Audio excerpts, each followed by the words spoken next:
of fidelity and adorned with undefiled faith, preserve unblemished the bride of God, the Holy Church. Ng kamay ng Diyos, sakit humango.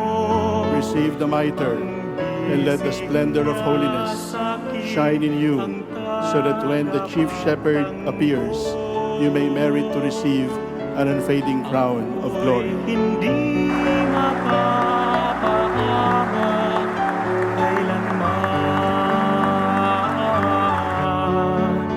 Ipahahayag ko. Today, I receive the grace of the Episcopate on the occasion of the 39th anniversary of the EDSA People Power Revolution as a form of prayer for generosity.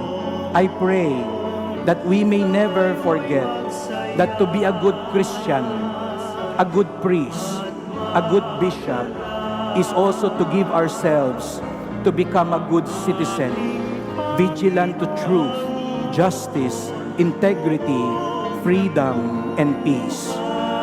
Ang tunay na makadiyos ay makabayan din. Tanggihan ng tagapagtayo.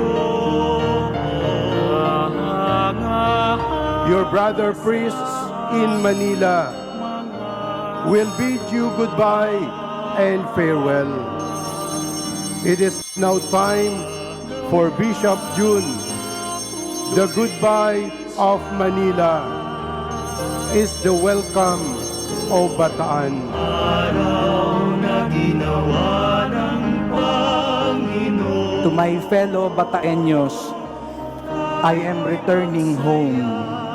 Babalik na at uuwi ako sa Bataan, sa bayan ng mga bayani at banal.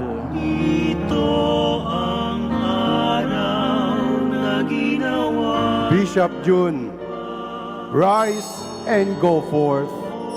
The Lord calls you now. Let Him send you. Go forth and be grace. At